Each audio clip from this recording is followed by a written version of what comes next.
Good morning, Nigeria. Yes, guys, and a warm welcome to you. Welcome to the Wake Up Nigeria show, your go-to show to kickstart your day with energy and enthusiasm. I hope you're feeling it. Definitely feeling it on this end. Good morning, everyone. Can you believe it's already the second day in the month of May? I totally can. We definitely are determined to make you a memorable Thursday morning. So make sure you get ready to have some fun. Yes, as always, we are thrilled to be here with you, bringing you all the finest morning entertainment news and insights right to your screen. So, guys, I need you to sit back, grab your cup of coffee, settle in, and if you're in the downfall bus, well, we are here for you either way. That's definitely right. Now it's our hour, 1 hour, 45 minutes of amazement, right? We'll be delving into some exciting segments to get you up to speed and ready to conquer the day. For trending topics, to uplifting stories, and of course, everything. We have it covered, right? Yes. We want you guys to stick around. Stick around, guys. We don't want you to miss any single moment of today's show. So we need you to get ready because it's a Wake Up Nigeria show in style. Yes, right here for you. My name is Emem And my name is Winfrey Agbaleshe. Remember now, you can catch the show live on GOTV, and you will find us on Channel 16 and UHF Channel 49. Now you can also stream the show live at tvcentertainment.tv on YouTube and on Facebook at TVC Entertainment. Yes, guys, remember that you can carry us with you on the go. Just download the app on iOS or Android store. We are there. So yes, let's get right into what we have on the show today. Yes, of course. For tech, we're starting off with beautiful tech, and the discussion is, okay, no tech today. Yeah, so we don't have tech anymore, but we have our art display, and we have Cletus Zadok, a visual artist and expressionist painter who's, of course, renowned for his skillful execution across various mediums, including murals, wearable arts, portrait paintings, and abstracts. Yeah. Okay. Hi. Yeah. So I noticed this morning that the road is very scanty. It's Very few workers. Everybody's looking for fuel. Well, yeah. Sure. So, well, luckily I still have a full tank. Maybe not so full anymore because I didn't do much work yesterday, thankfully. But the fuel situation is still ongoing.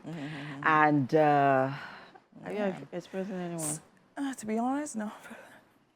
I apologize, but no. Because I've stopped driving, first of all, so I literally just parked it, and I'm not going to deal with that. I had a situation on Sunday. It wasn't a situation anyways, but anyways, it had to do with fuel and all of that and everything. But I just called a guy, come on, carry your car. I entered this car and I drove off, and I'm like, yeah. So he deals with all of that. But then again, it's affecting a lot of things because now Uber fares have gone up.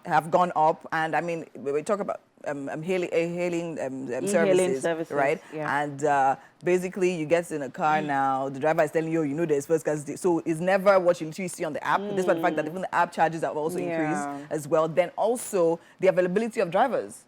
And now, if you are going far, you're on your own. They'll just tell you, so where are you going to? I'm not going there. I don't have fuel. Do you understand? Even and generally, transportation, even the regular transportation has gone up generally. I remember even getting to the house this morning, my driver was complaining, oh, he had to take I'm like, okay. And then there are lots of, so there are fewer vehicles on the road. There are fewer transportation vehicles on the road, but more people stranded. And this morning, to be honest, I was this close to, you know, giving a few people just helping out a few people.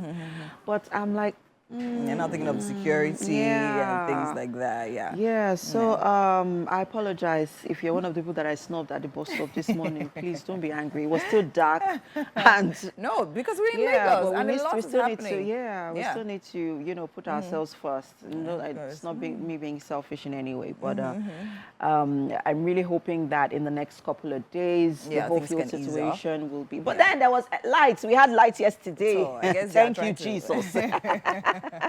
So I think they're trying to mitigate and trying to balance things out. So you don't have to, like, if you're staying in the house, have lights and all that. And even with the May Day celebration yesterday, I expected more because I was expecting more people to be out.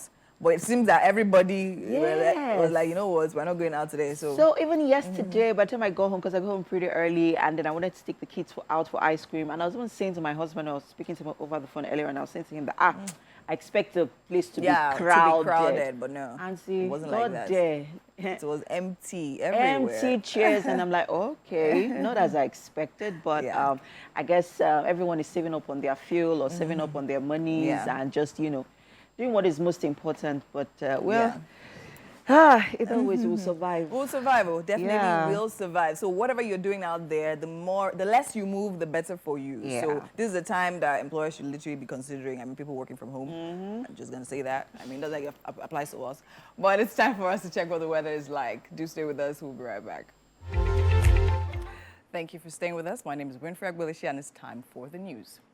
The federal government has paid compensation of 2.75 billion naira to affected property owners on the corridors of the Lagos-Calabar Coastal Highway. The Minister of Works, Dave Umahi, also took to jibe at the presidential candidate of the Labour Party, Peter Obi, asking him to publicly apologize for comments made about the project. Senior correspondent Sarah Ayeku reports. This is not the first time the Federal Ministry of Works will be engaging stakeholders along the first 3 kilometers of the Lagos-Calabar Highway. This time around, they are doling out compensation checks worth 2.75 billion naira to affected property owners. Before settling down for the day's business, the Minister of Works thanked workers in Nigeria for their dedication to the nation's growth. To the business of the day, Mr. Umahi noted that the compensation being done was a flag off for the first 10 people, directing that the rest of those to be compensated should go to the Secretariat of the Compensation Committee for payment. Mr. President inherited 2,600 projects, totaling about 14.5 trillion as at that time. And none of the project has stopped. It has never happened in the history of the country where a president comes on board and takes on all the ongoing projects and put them as priority one. And so this coastal route is not prioritized over the ongoing projects. And it should take a tour of the projects and see that even some that were dead are alive. The Minister of Works also used the opportunity to clear doubts and controversies surrounding the project, in the process taking a jibe at the presidential candidate of the Labour Party, Peter Obi. When somebody has done something good, you can still criticize while commending the person. And so I asked him to commend Mr. President for this coastal route. And I joined those who have taken on him to ask him to apologize publicly, because this coastal route is the good for all of us. After distributing dummy checks, the minister decided to listen to other concerns from the stakeholders. Members of Okwaja community raised concerns about the realignment of the project. Where you are putting your alignment now is on top of the sea of Okwaja. It's not what you are looking for. If you are looking for your coastal way, it's inside the ocean already. When we are calling by more than 30 years now for the federal government to come and claim the land for us, the coastal, you people did not come to do that. It is now our own community you want to be claiming it is the ocean moved, eh? Yes. Okay. However, the landowners are against the indigents' claim. These same people are the ones that sold this land to us. If they are now claiming that that land is the coastal road, they sold it to us for millions of naira. We are totally against what they are fighting for. Devoid of any delay, the 700-kilometer highway, if completed in 8 years, will be a trade and business route linking the busy Lagos city in the west to the lively port city in the east. Sarah Ayeku, TVC News, Lagos. Moving on, a 14-year-old schoolboy who was killed in a sword attack in London on Tuesday has been identified as a Nigerian, Daniel Anjorin. The teenager died from stab wounds in the hospital after being stabbed in Hainault, where 4 other persons were seriously injured. A 36-year-old man suspect was arrested at the scene of the suspicion of murder and is in police custody. Daniel Anjorin attended the school where Grace Omale Kumar, who was killed in another stabbing attack in Nottingham in June 2023 attended. According to reports, arrival of the Met Police did not stop the suspect, who also attacked some officers.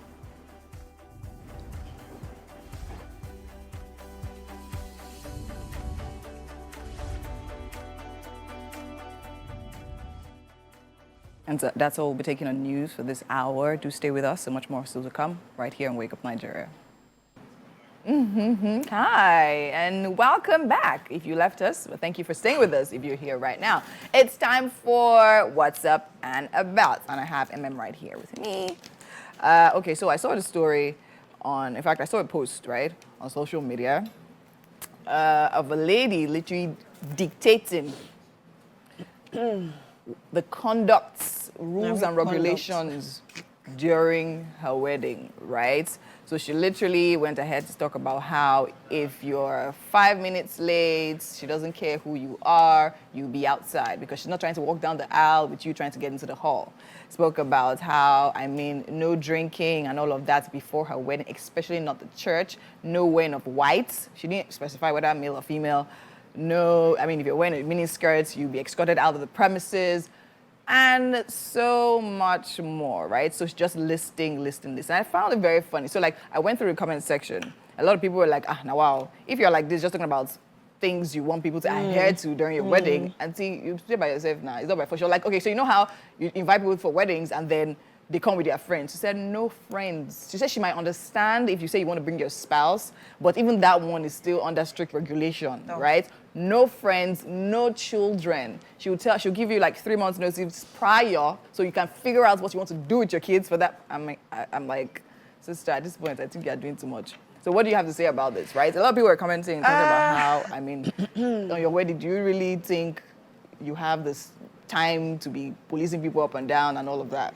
Well, there are just a few things that would make her want to make these rules. And I think we should, instead of attacking her or, just trying to judge her or basically, try to decipher her personality.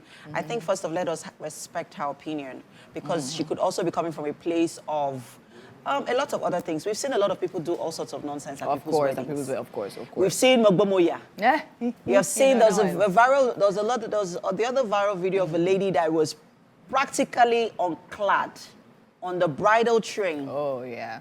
In front dancing. With her all her pads out with so much confidence. Come on. We do not even know who the couple of that wedding were, but we know the lady. The lady, true. She took all that attention. She took all that attention. Very, very true. Which, of course, she could have taken if we that were not present at the wedding got, were swooned by her. Imagine the people that were right actually there. True. Physically there. So there's absolutely nothing wrong with this, setting those rules and boundaries, because the truth is, people do not understand boundaries. That is the biggest problem we have with human relationships, really. It is boundaries. People do not understand boundaries. And if I am a very meticulous person, which of course she is, you set those boundaries. Yeah, straight up. You set those rules that, aunties and uncles, brothers and sisters of the Lord, before you come for my wedding, this is what I would rather you do. Also, the part of children, I think she's being too hard, because you're going to have kids, really. But I don't think you should be too because what happens to I see that they can be distractions. Groom and the little bride and all of that. Yeah, well, some people actually weddings can do without it. Exactly. Some weddings can do without it, right? But at least have a little play corner for the kids. Right? So that way, they're, because kids can be quite a distraction, especially if it's a private setting. You don't want kids disturbing, and some people are very meticulous with planning. They take their time. They do all the, some people go for dance rehearsals months prior to the wedding. So some people are meticulous like that. So, I absolutely do not have any problem with it. Yeah, when it comes to the dress code thing, right, I remember categorically my dad sat me down when I was getting married and told me that, see, I do not want to go to that hall and see anybody. Dress the hair. He told me that is not going to happen. it is a wedding, it is not a party. So I'm just like, do you understand? Yeah. So he was, if there's anything, I know he was very, because it's like, I'm going to have my officers there. Exactly. My pastors are going to be there. You You are literally not going to literally make anyone feel uncomfortable. Do you understand? So talk to yourself and your train. He kept on, your train. That's why, as a wardress, I told them put cape on top because me, I cannot explain. Do you understand? So I feel like with certain things, of course. And the truth is, to be honest, when I saw it, I'm like, all these people, there's all of that, right? But at the same time, it's her wedding. And the truth is that she can do whatever she wants to do. If you have a problem with rules, then sit in your house. So really, but I think what people really found a certain kind of way was the way she went on about it. Do you understand? The way she was like reeling it out. So some people even went ahead to say, this one just wedding, like how your husband was literally going through, do you understand? Like what he will go through being a wife, my brother, you being his wife and things like that, the way you're spelling out the rules and dictating everything and all of that. Well, funny enough, she might even... What if she marries someone that's even worse than her, right? Someone that's actually shares same values and same views. And that's actually all that really because matters. she seems like some people are very, very, very calculated and they are very strategic with the sort of decisions they make about major decisions or major points in their lives. Yeah. So some people are like that. So she might be one of those people. And who cares? Even if she's like that with her husband, and what's your own business? What's your own business? But I think something that I even want to actually put out is that I remember on my wedding, right, weeks after my wedding, going back and seeing videos, I'm like, this happened here. Where is this? I will just see hashtag wish to. I'm like, this one too. Do you get? So there's that as well. On that day, there's, as a bride especially, there's so many things. You're paranoid.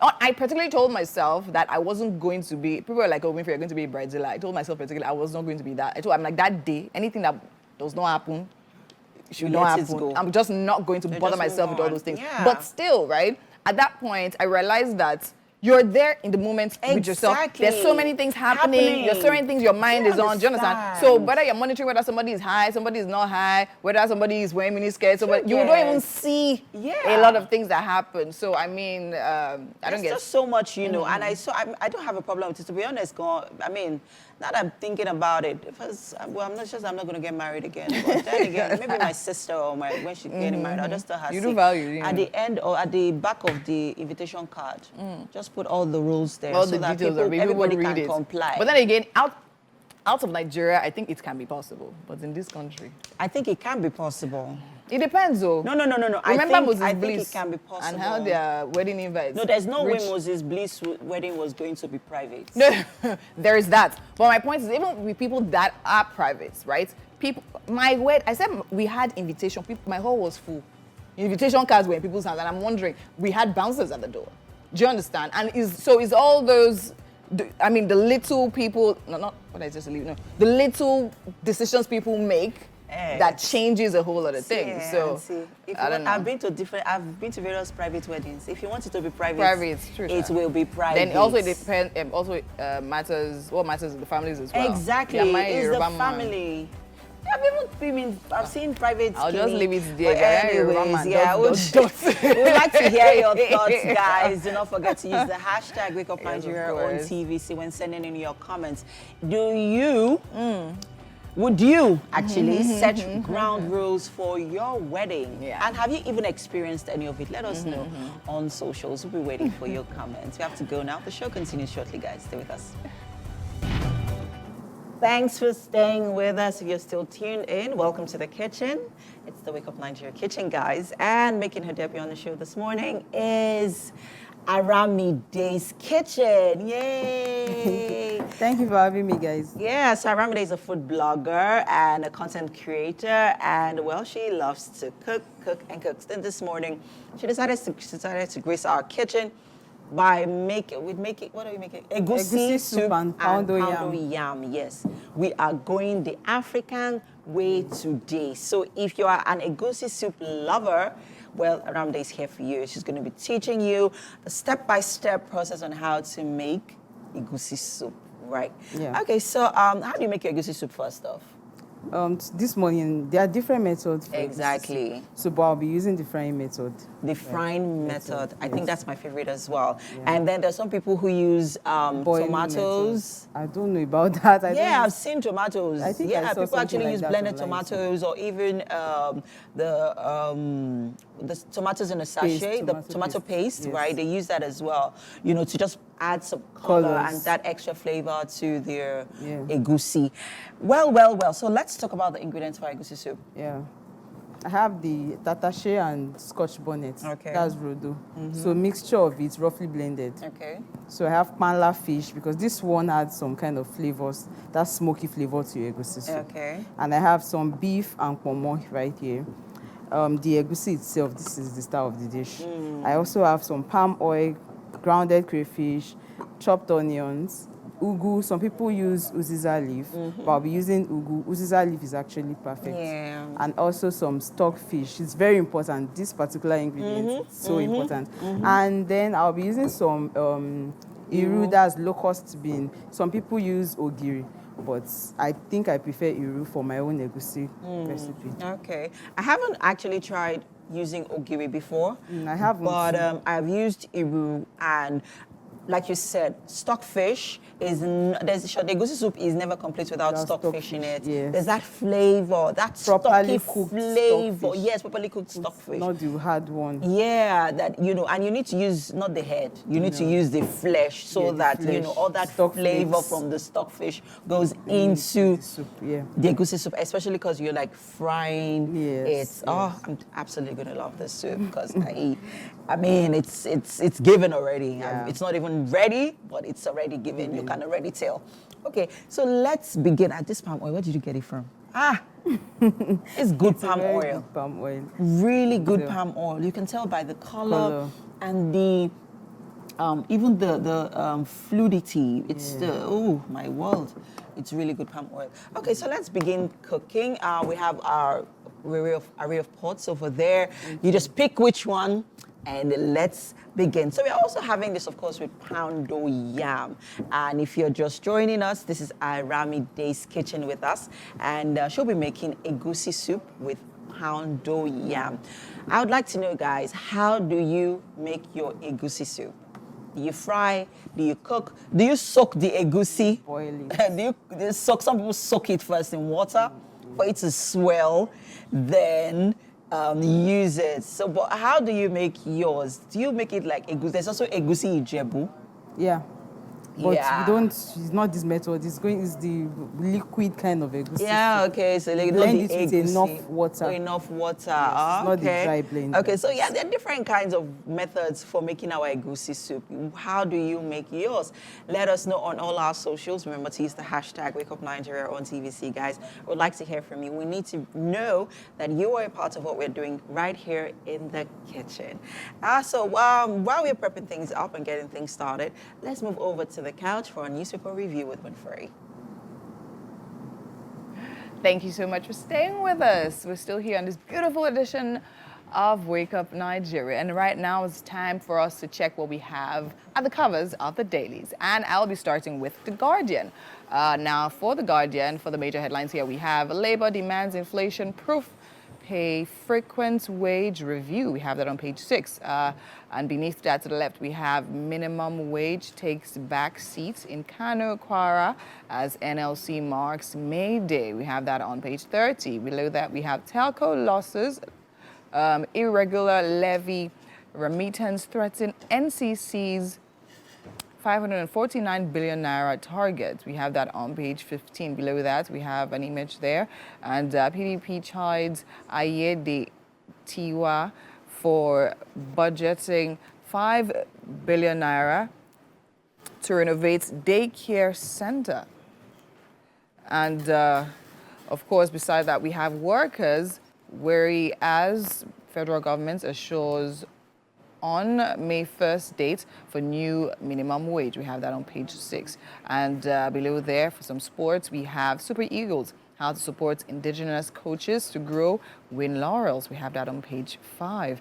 Duty exchange rates fueling uncertainty, adjusted 28 times in 2024. Q1 says CPPE. We have that on page 4. And right there, you see in red to the left, we have PDP rallies. Aggrieved members targets 2027 presidency. We have that on page 7. To the right of that, we have 10 years after the shame of Chibok lingers on government. We have that on page 5. And that's all we'll be taking on the covers of The Guardian. Moving quickly on now, we have the Daily Trust.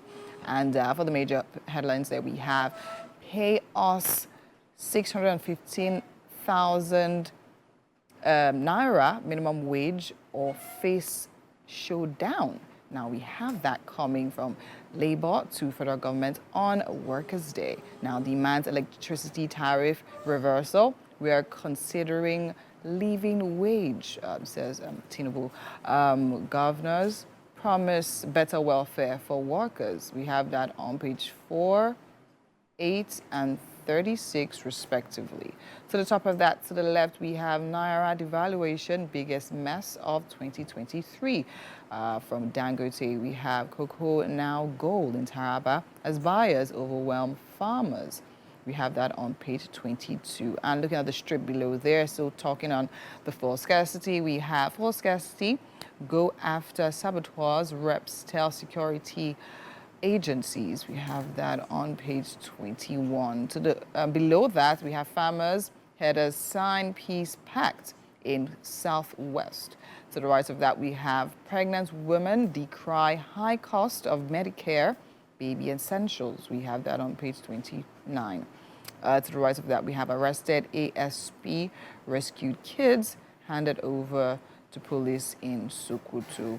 And that's all we'll be taking for the covers of the Daily Trust. Moving quickly on now, we have The Nation as well. For the major headlines here, we have same one repeated on the previous newspaper. Federal government promises living wage as NLC demands 615,000 naira minimum wage. We have at the top of the paper to the left, we have payments of 2.75 billion naira to property owners on Lagos-Calabar Road begins. We have that on page 4. That literally seems to be piquing the interest of a lot of people, especially here in Lagos State.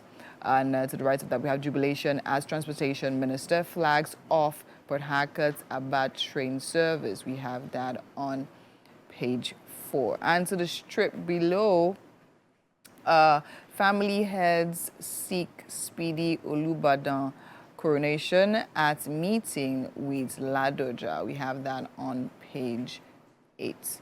And finally, we'll be taking the Punch newspaper. And for the major headlines, again, another one repeating here because of how pressing it is, minimum wage. Federal government, Labour talks deadlock. NLC demands 615,000 naira demand. Now, for the writers, we have Tinubu says government unions fail to reach consensus, assured workers of living minimum wage. Federal government frustrated negotiation. Anything below 615,000 naira will make workers poorer. NLC TUC. Now, to the top of the paper there, to the left, we have fuel scarcity. Federal government plans 15-day emergency fuel supply. We have that on page 27. To the right, we have government expenditure rose by 33% in February, MPC member. And we have that on page 26. To the right of that, we have federal government gives fresh conditions for gas license. We have that on page 26 as well. And to the right there of the image, we have of the Deputy President's Nigerian Council of Registered Insurance Brokers. We have there Agric Imports gulp 12 trillion naira despite 9-year anchor borrowers scheme. We have that on page 28. Below there, we have Lagos uncovers under-bridge apartments where tenants paid 250,000 naira rent. I literally saw this particular story and I was totally set aback. And we have that on page 38. And below there to the left, we have Safe School Initiative to cover off-campus hostels. Commander, we have that on page 37 if you want to check the story out. To the right of that, we have school mourns 14-year-old British Nigerian killed in London sword attack. We have that on page 26. That's a very, very sad story. Federal government restricts Lagos bridges, sand miners licenses. We have that on page 27. Now, that's all we'll be taking on the covers of the dailies this morning. Definitely implore you to check out this story so you have more details. And that's all right now on newspaper headlines. We'll go on a break, and when we come back, we still have so much more right here on Wake Up Nigeria. Do stay with us.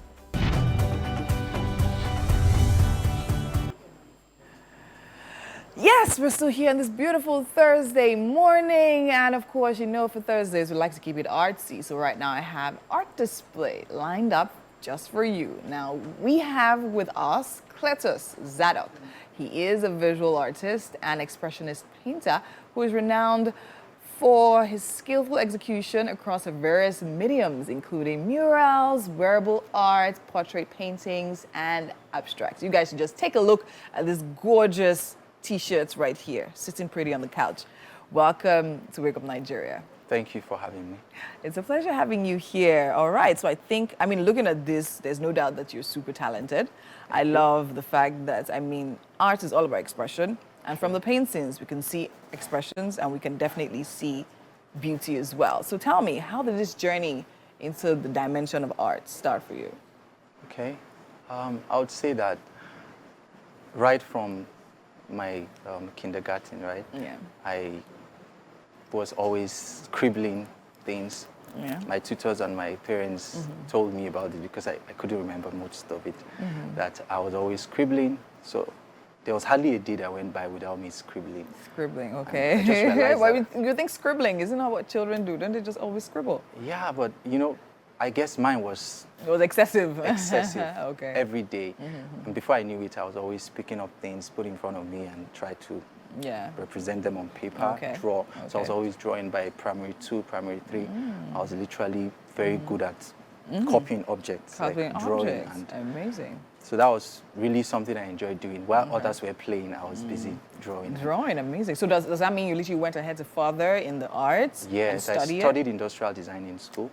And industrial design is basically applied art. And of course, I was already doing painting and drawing. So I took it seriously, and that was the basic thing I was doing all through. Okay, amazing. Now tell me about all of these pieces, right? People believe that, when you're going to arts, it's a form of expression and expressing yourself. Now, this particular piece that was made by you, you hand drew this. Yes, it's hand-painted. Hand-painted. So Everything tell me here about this. hand-painted. Yeah, tell me about the image. Was it someone you visualized? Or was it a friend? Do you have a model for this? Tell me about this piece. Yeah, so this is actually from my imagination. Oh. Of course, I use reference images. Yes. Right? So I wanted to represent an African lady who is proud of her African look. You see, you can see, and then she has an afro. You know, Africa is known to like to keep afro. So I just wanted to represent a pure African lady. Pure African lady. Yeah, pure African lady. Amazing. So and then you got this and the colors and the mix and match and all of that. Now tell me about this particular one. We have a lion head. Yeah, this is more of a king, you know. It depicts royalty and then so much power because you can see the colors, you can see the expression, you can see. So it's talking of dominion, it's talking of power, everything that has to do with lion and kingship and all that. All right, amazing. Now we have other art pieces as well out there. So tell me about each one. Let's start with the one to your left. Okay. There, which what is that painting about? Sorry, I can't see it. So you have to see it. So that is a lion head as well. That's a lion head. Yes. Similar to this, but a side view. And then we have an image of a man. Okay. Okay, yes. Oh, I think he's wearing a crown of thorns. Yes, it is. Oh, amazing. Oh, that's it, right there. Yeah. So tell me about this one. What are you depicting here? This painting, it's titled Humility. Yeah, it's actually a Christian art. So it's depicting Christ who was though a king, subjected himself to die and wear a crown of thorns. So it's quite symbolic of his humility to the point of death, just so that he could save man. So amazing. that's what the art is about. Exactly. It's about literally having a story, having a vision in your mind, and then bringing that out to paper. I love the fact that I can see it, and I literally get a sense of literally where it's coming from. We'll definitely talk about the other pieces we have lined up here, but let's talk about an exhibition you have coming up real soon. Tell me about the exhibition. Yeah, so I've been planning to host my first solo exhibition for a while now, and it's titled Obirin. Obirin in Yoruba tongue means woman.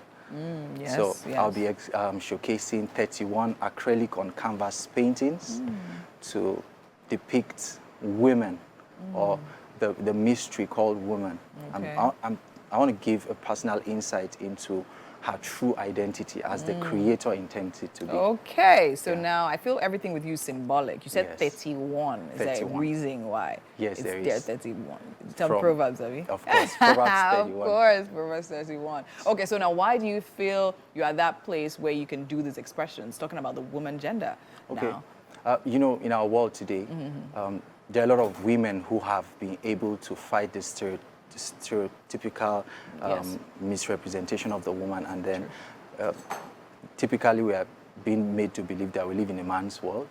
True. However, in the creator's intention, the woman is supposed to help the man. So the man cannot do everything that he's supposed to do and achieve all that he should without the woman. So I want to give a personal insight into her true identity beyond the misconception, the misrepresentation that she has suffered.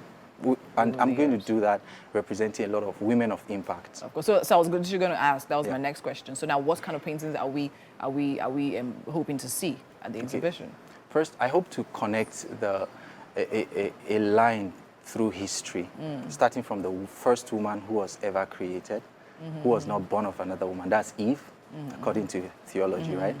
So you're doing a painting on her? Of Eve, yes. Okay, that would be interesting. I never thought about what Eve looked like. How did you get a vision of what she looks like? Sure, I know she's going to be the perfection of beauty, really. Oh, I would definitely love to see that. Because she was literally crafted, right? Crafted, she wasn't by the born, maker himself. Exactly. Oh, yeah. So I'll definitely like to see how you get to express that. So we'll also be seeing other images of like women you feel are other women impactful. One interesting one is Miss Batman. Miss Batman represents the image of the female that has now turned into a sexual object. According to history, Sarah Batman was taken from her hometown in South Africa.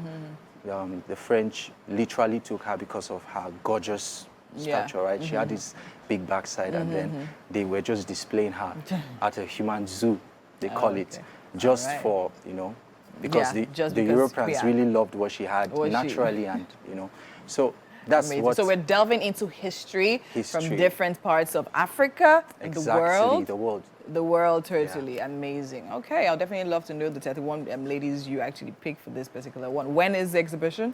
It's where? 1st of June. Okay. Running through 16th of the same month. Okay, so 1st to 16th of the same month? Yes. Okay, amazing. Where? It's opening, well, it's going to be exclusive for now, but we'll soon reveal the venue. So. Amazing. I'll definitely love to be here because I am a lover of art myself. So let's talk about one more. So I saw an image of a girl. Okay. One of this, I think is this one. Yes. Is it this one? Yes. Tell me about this particular painting. Okay, so this is one of the concepts in the 31 paintings. This is the Dreamer Girl. You see, I'm in the spirit. I'm moving with you. Tell me about this girl and then what her dreams are about. Okay, so the Dreamer Girl is this lady who has seen beyond where she is, right? She identifies a problem in the world, and she believes she can save the world in that aspect. So she's dreaming and she's seeing herself doing amazing stuff.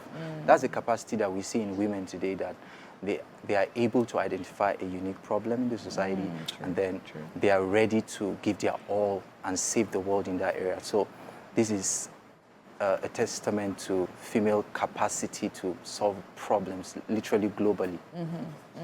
Amazing. So. Okay, I see that painting right there, and I see myself, right? Wow. Holding the world in my hands, literally with your superhero cape. Exactly. And then your mind is literally zoned out, thinking of the amazing things you can literally bring out of this life that we've been given. I think you're extremely talented. Thank you. And I think you have a succinct way of expressing that vision you have on the inside and bringing it to full where we can all see it. And I think you're amazing. I wish you all the very best for your exhibition. Much. Keep us posted. We need to literally be there.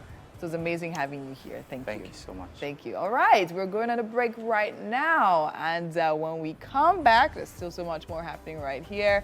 Do join us. Stay with us. Don't go anywhere. We'll be back.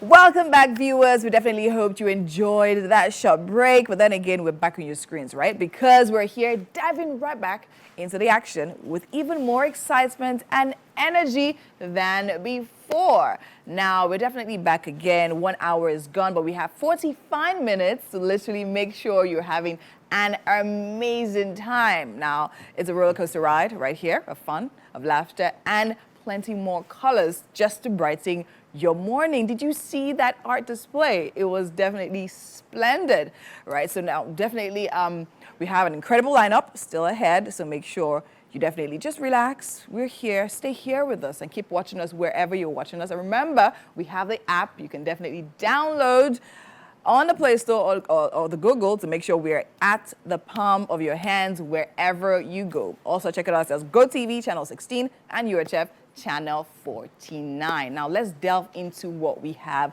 left on the show because we still have so much more for you. If you're born in the month of May, be excited because we'll be celebrating you and your friends and families. What next? All that you prayed for this year, you will have. All that you wish for this year, you go get. Everything and more. And of course, for our musical guest for the morning, we have Obo Abiola, popularly known by his stage name Tom Zeno. Now, he is a music writer, music recorder, and a backup artist. He'll be here serenading us.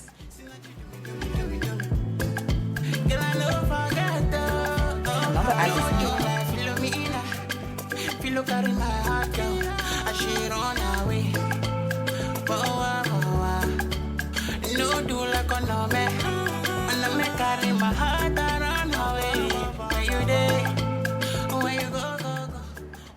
And for yet another art display, we have Oreoluwa Oladimeji, who is a visual artist who replicates and creates art in diverse forms, such as pencils, oils, on canvas, pen arts, graphics designing, and many more. He'll be here sharing his passion with us.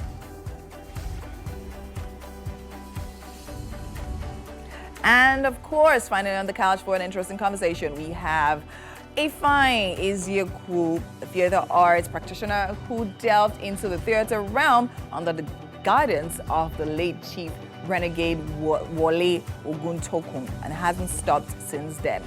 He has produced and directed over 30 plays with meticulous attention to detail, earning him the nickname The Amplifier. He'll be here on the couch and we'll be picking his brain.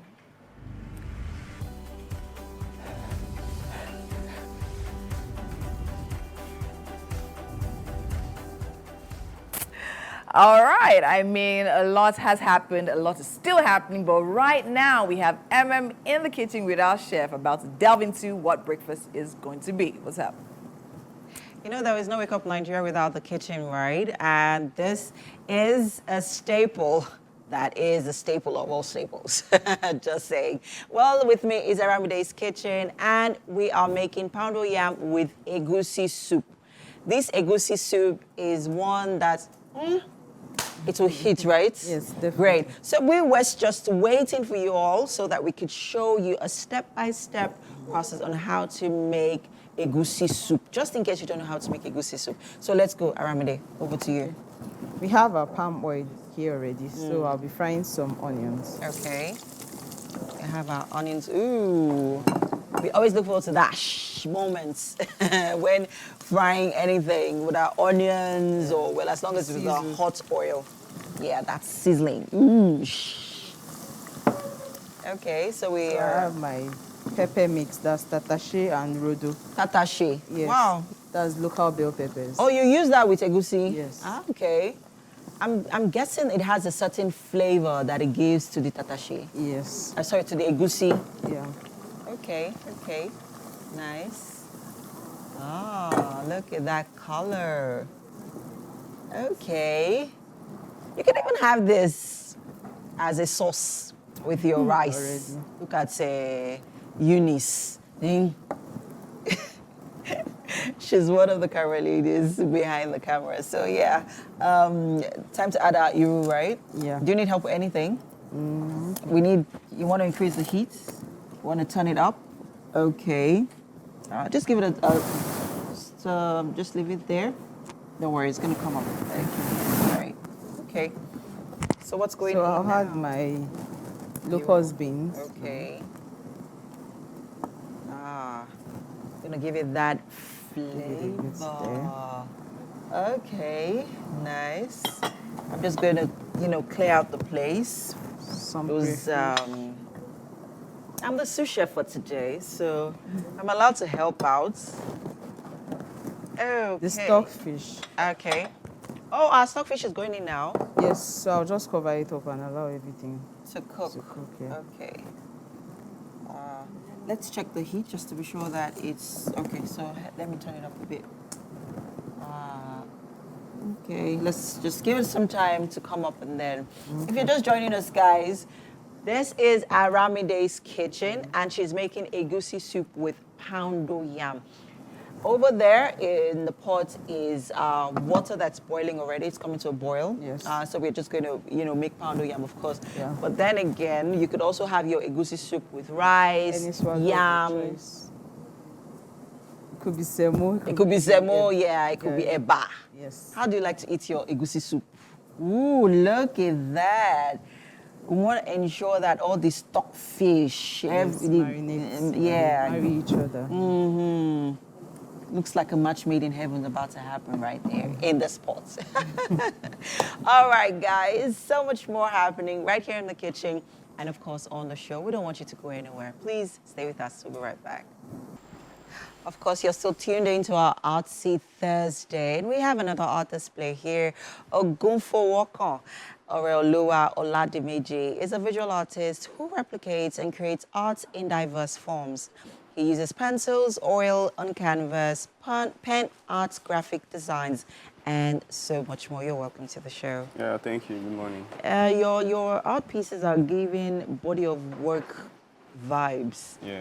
Yeah, like album covers. Right.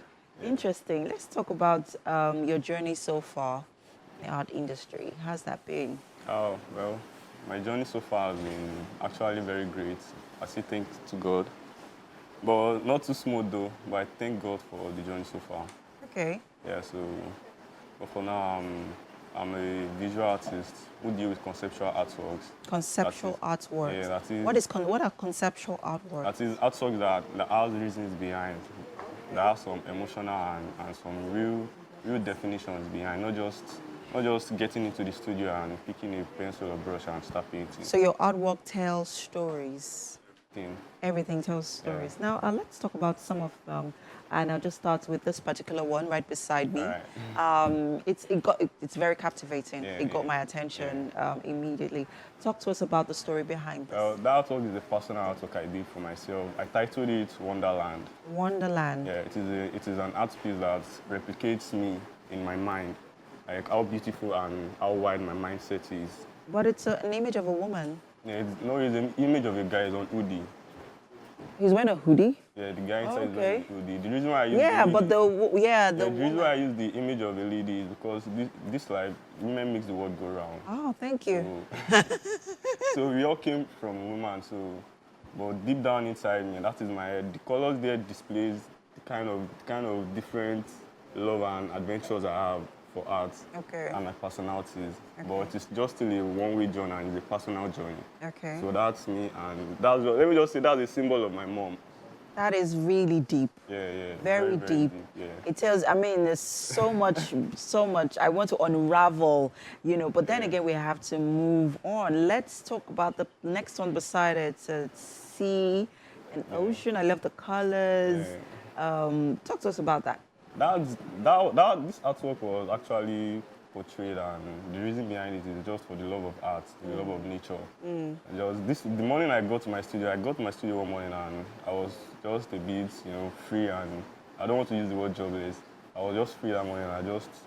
I love the atmosphere, the clouds, the birds. I just thought to myself, let me get something free, and I just freestyle myself, and I came about this with a sunny cloud and with a big moon and some birds flying. So it's just a freestyle of myself and how I perceive nature and life. Okay, let's talk about some of the things that you have gone through, because it influences your art a great deal. Yes, sir. Talk to us about some of your darkest moments, and have you expressed it in any of your art pieces right here? Yes, so almost all my art. But the first art that portrays those dark times was this art I titled Wild Thoughts. Wild Thoughts. Yeah, Okay.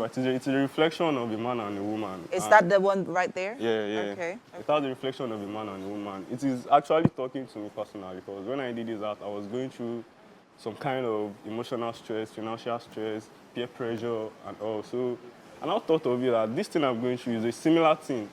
Both male and female go through. I'm going through it. And I was going through a very deep time then.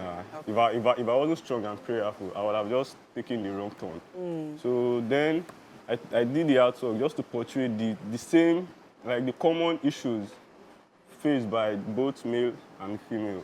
And it was actually talking about when I was really down, when I was financially down, when nobody knew anything about my art, when nobody was showing interest and all. So it wasn't really a smooth journey. Okay. And moving on to one other piece I did the art piece, which was titled... Is it right here? Yeah, that's it there. Okay. So that artwork is actually a very deep one, and it was a revelational artwork. It wasn't just dry like with my carnal mind or carnal mindset. So they are all just portraying all I've been through. But the second coming I titled was actually an artwork portraying when things started changing from the, I don't want to use the word bad, but from the bad to to the good time. So I did that artwork, and the main concept behind that artwork is actually standing for a symbol of hope. Oh, yeah. I really, really like the picture of the woman in the Nigerian colors. With freedom, on her chest. I particularly love that art piece. It's a lovely one. What was the concept behind it? Talk to us. What were you thinking? That artwork, also, I would just say that artwork is a question. It's a question that needs to be thrown out to the elderly ones, to the ones that came before us, because the freedom I wrote there is not the freedom of we Nigerians or blacks being slaves and all, but it's a talk of we need freedom from our history. Let me start from history. Okay. Like our history, there are so many things that are actually not really clear to us, and we need to shed more light to it. So we need freedom of knowing where we came from, knowing our religion. So not just an artwork of preaching freedom and all that, but it's a thing that we need more answers on, and we need to get some elderly people that knows the true origin of ourselves. Yes, to tell us, because these days now so many things are getting really complicated, and but now I just thank God for the youth and all, because they are really playing more part in trying to know the real us. Demanding accountability. And there's a shackle on the neck of the artwork. Okay. That shackle is not the common one we use for the sleeves. It's the golden shackle. Yes. Which is, that gold is standing for, it might get to a stage when we get to know the truth about something, but due to something that has been on it, probably some interest, so we might pick the ignorance part of it, like, oh, let's keep moving on like that. I don't want to. Okay, let me just use it like this. There is a saying now that ignorance is the new disease. Yes. So we pay more attention to what we are going to get and know the truth. Not the truth, yeah. Let's quickly talk about the double-faced art piece. Yeah. That's quite an intriguing one. Yeah. Is it the Wild Thought? I think I've talked about it earlier. Yeah. Well, there's a two-faced one. Yeah.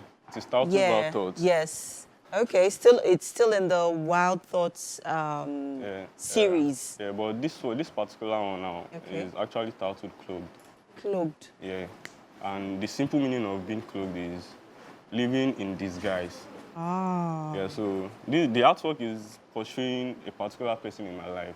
Okay. Yeah, that person happens to, the outer look of the person is human. But so far my journey with this particular person, I've noticed, like, when they say angels and gods lived amidst us, yeah, I'm going to say that's the person, because so far my journey in art, it has been there, and it has been the one encouraging and all that. So the drips coming down is actually, I'll say, a blessing. It is symbolizing blessings. And there's a cross. You can see he's holding his hand and prayer. So it's a cross, and that person is living in a disguised form. I would say he's a god. I mean, your art pieces are quite enigmatic. I love them, and I would like to wish you all the best. Yeah, and I'm glad that you've finally been able to overcome, some of the challenges that you're experiencing. And wishing you all the best. Thank you. Thank you for sharing your gift with the world. You're welcome. And that's it on our display for now. The show continues shortly, but we have a musical performance coming up, guys. We'll be right back after this short break.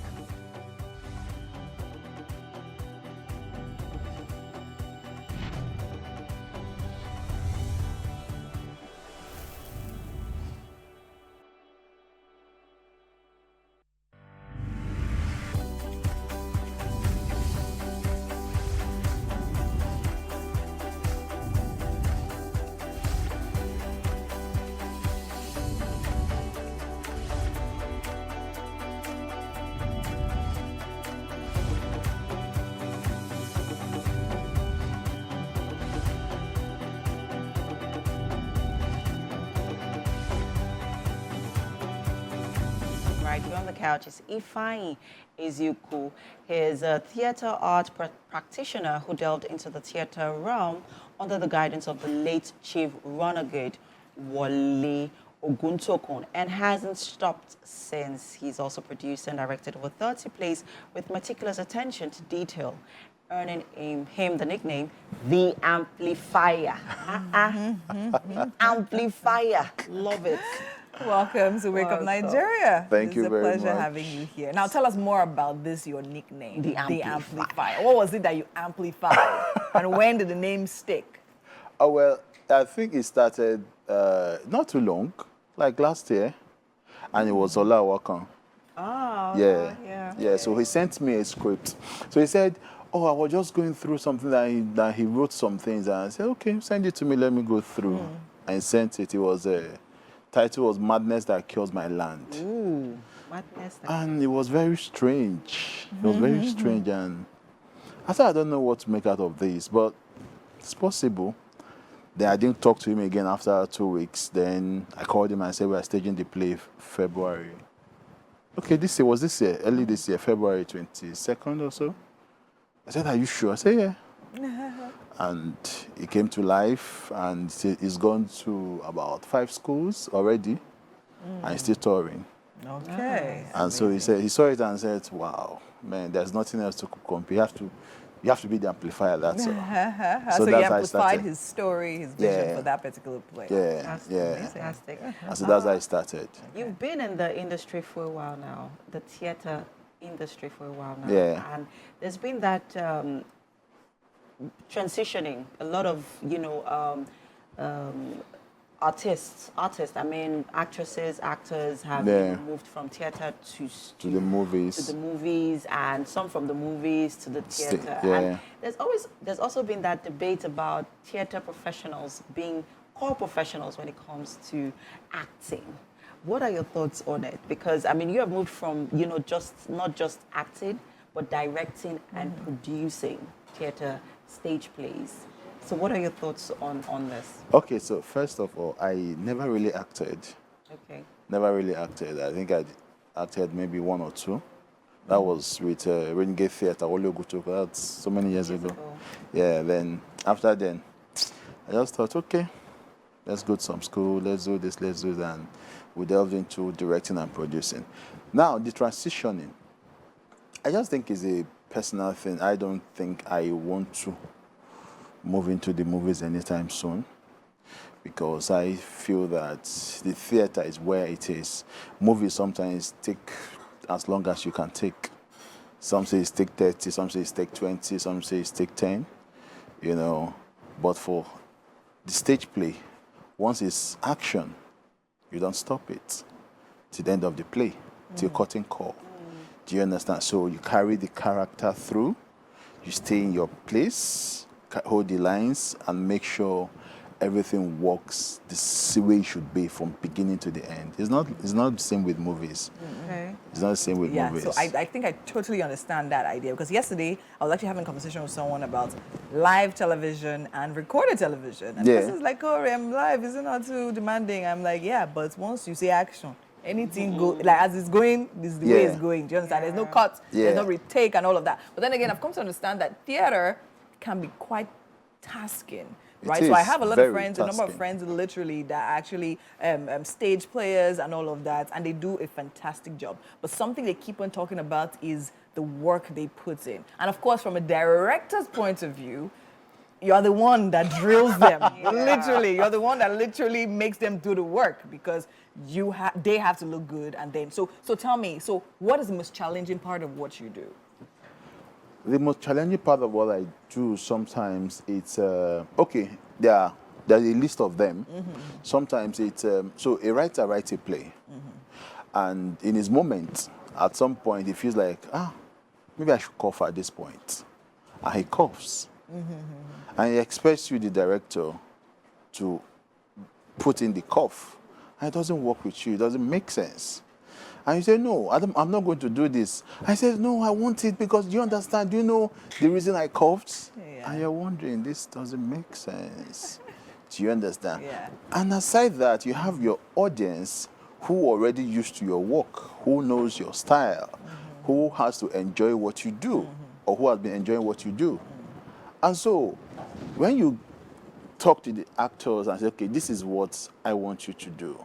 And sometimes it's also very demanding, because sometimes you get actors that does not fit into the picture correctly. But what do? You have to work with them. You are the director. You have to bring it out of them. You have to school them through it. And sometimes it takes crazy time. And it's brain tasking. Because you need to create picture, you need to walk them from here, you need to begin to do some form of exercises, you need to loosen them up, you know, you need to make them unlearn whatever it is they have already learned, and put them through the process of relearning and make it stick, and you keep rehearsing. It's crazy. Yeah, but in a case where you have quite a timeline. And you don't have enough time. So where do you, how talk to us about the process. How do you, because at the end of the day, you need this actor to perform. Right. And make sure you like them. Make sure you make sure the audience like them. Exactly. And make sure that the audience likes them, because they have to deliver on their line. Certainly. So with a very short, ample time, how are you able to, get them to that point that you want them to be as a director? Okay, so because that's not your very first play, so you already have your formula, you already have your processes. Do you understand? Okay, so for instance, if I want you to play, a woman who lost a husband and she's broke, do you understand? So because in my head I already seen the picture I want, and you are coming from a very rich background who has never seen a broke person before, do you understand? I work more, and some other time I take you through unconventional process. So sometimes it might not be at the rehearsal ground. I might probably take you to, let's say, a Bariga, let's say Makoko, to spend some time there. Do you understand? So I take you there. So spend your time there. Let's go to a buka. Let's eat. Let me take you away from your comfort zone. Do you understand? You begin to experience it. Then with time, when we talk about it, I say, see that woman. Then we can have conversation with the woman. Then we'll come back to rehearsal ground. Then it's easier. Then it's easier. Okay. Can a movie actor play in a stage play, or act in a stage play? It depends. It depends on the director. Not necessarily the actor. Okay. Depends on the director. It depends on the director. And hoping that the actor is open to learning and open to changes. Do you understand? So with that, I know okay, so this is theater. It's a bit difficult from what you are from what you are used to. Okay, I put you through the process and you're willing to learn. Yeah, we can achieve it. So it is the willingness to learn. Willingness to learn and the time. All right. I know you have a stage play coming up this weekend. Yes. So while we're walking to the kitchen, we'll talk about it. Okay. I hope that's okay. That's fine. All right. So the human angle is happening this weekend. This weekend and all the weekends in May at Terraculture, The Lawn. Oh, nice. Yeah. So it's a story about love, betrayal, what else? It's a story about love. It's a story about betrayal. It's a story about a whole lot of things into it. A whole lot of things. You know, so it was a case of, so some will say it's a regular Nigerian story where the woman is barren, hasn't given birth for 7 years. Okay. And So let's walk to the kitchen while you talk about it. Okay. Yeah. So behind you. All right.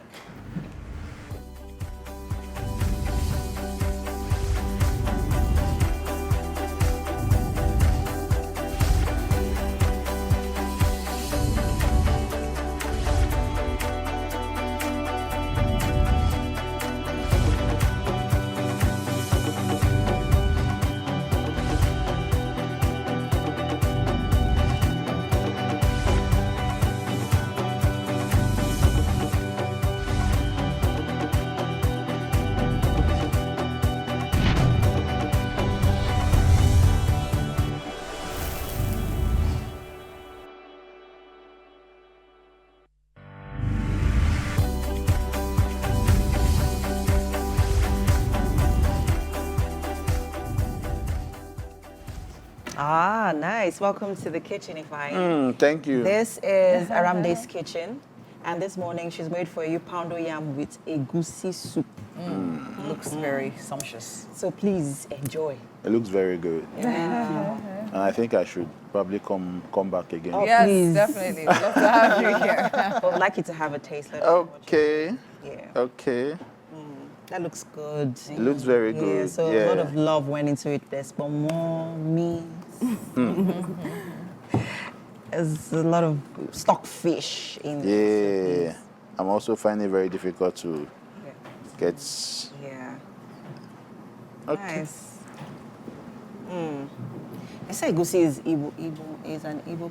I don't think any Igbo delicacy. Yeah, I know, right? Egusi is an Igbo delicacy. Yeah, it's Egusi, according to egusi, our director. So please, what do you think? You like it? Love it?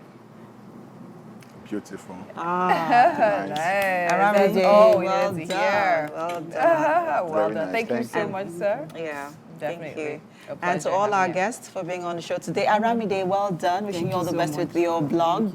Thanks for having me. Yeah, and thanks for... You can come back, oh. Yeah, no problem. And to all our guests for being on the show today, we appreciate you, most especially you at home watching. We'll see you again tomorrow, same time. Goodbye. Goodbye. Thank you.